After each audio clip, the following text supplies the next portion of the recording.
Sometimes if you're away on holiday or vacation, it can be quite hard to fit in training, and if you're like me, I don't like sitting there just watching my fitness reduce. So I do like to get some sort of riding or exercising while I'm away, and one of the best ways, if you can, is to either take your bike with you obviously, or hire a bike, and you can get some really good sessions in without too much thought or effort. Well, there might be a lot of effort in the efforts, but not in actually organising them. And yes, I know sometimes having a break can be a good thing and gives your body a chance to recover, but I do like to keep things ticking over if I can, especially if I'm going away in the middle of what might be a time of training or a training block. How can you keep training, or what can you do when you're out on the road and you've hired a bike, you haven't got a power meter, you might not even have a heart rate monitor, all you've got is a bike? Well, there are various things you can do to keep your fitness up and get in some quality sessions without all the modern tech. It's obviously a bit harder if you don't know the route or don't know the area and what sort of training to do, so you might have to do a bit of scoping out the area on Google Maps or Street View beforehand to see the sort of roads you've got. I know where I am, it's pretty flat around here, just like home, so there's not big climbs or mountains to scale, there's lots of flat land. Well, the first thing you could do is just create a route or work out a route and do a steady ride, a zone 2 ride, go exploring, and if you've got a decent amount of time, it doesn't matter if you get a bit lost, you can always find your way home. So zone 2 rides might be my de facto ride that I do when I'm in new places, just riding somewhere different, enjoying the ride and exploring the landscape. Another obvious one is if you've got some local hills, however steep they are, you could do hill reps. Just do either to the top or 2, 3, 4 minute efforts up the hill, turn round and coast back and do it again. You don't need any heart rate monitor, you don't need any power meter, you just need to go at a good hard effort. And like I said, when you're at the top, just coast back down and do them again, and try to do them, as with all these efforts, where they're all similar efforts, not that you smash the first one and die on the others. Try to keep it an even hard effort, VO2 style, heart rate high up each climb, but keep it steady. And obviously if you live somewhere or you find yourself somewhere where there's big hills or mountains, you can do nice long efforts, sweet spot or threshold endurance type of efforts, 5, 10, 15 minutes up the climb. So if you haven't got climbs, you could do intervals, as long as you've scoped out the road and you know there's not too many junctions or traffic lights. You can do any form of interval. You could do 1 minute on, 1 minute off, and see if you can do 6, 7, 8, 9, 10 of those. When you do your minute on, it should be hard, well above sustainable power, but not so you blow up. And try to keep, as I've said before, those intervals around the same effort. If you have got a heart rate monitor, that's great, because you can sort of monitor those, especially on the longer intervals. On short intervals it's going to be hard, but just to make sure your heart rate doesn't go too high is quite a useful tool to take with you.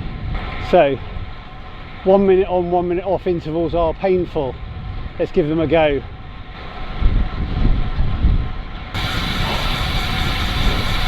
One down, and you can extend those as many as you can. Right, next one coming up.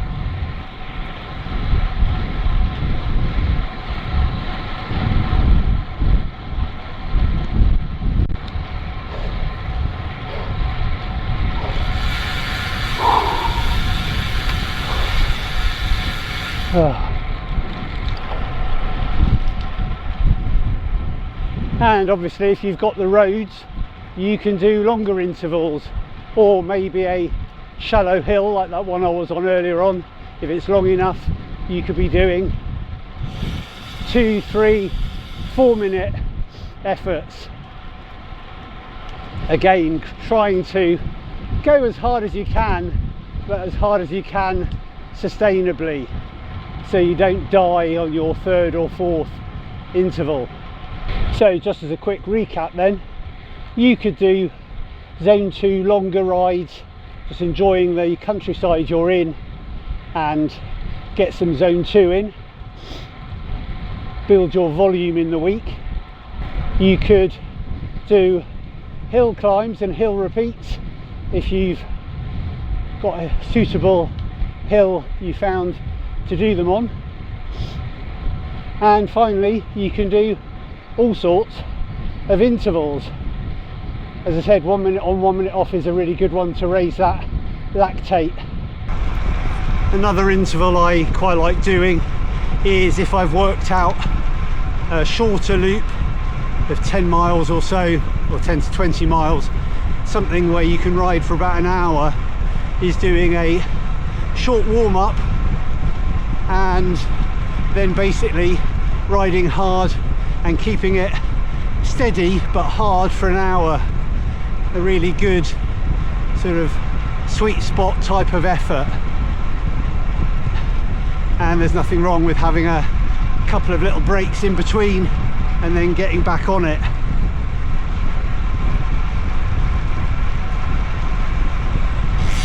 One thing to remember is whatever you're doing at home at that time, you could try to replicate that. So if you're doing sweet spot efforts, as I am, try to do more of that when you're away. If you're doing VO2 at the time, short sharp efforts are what you could be doing.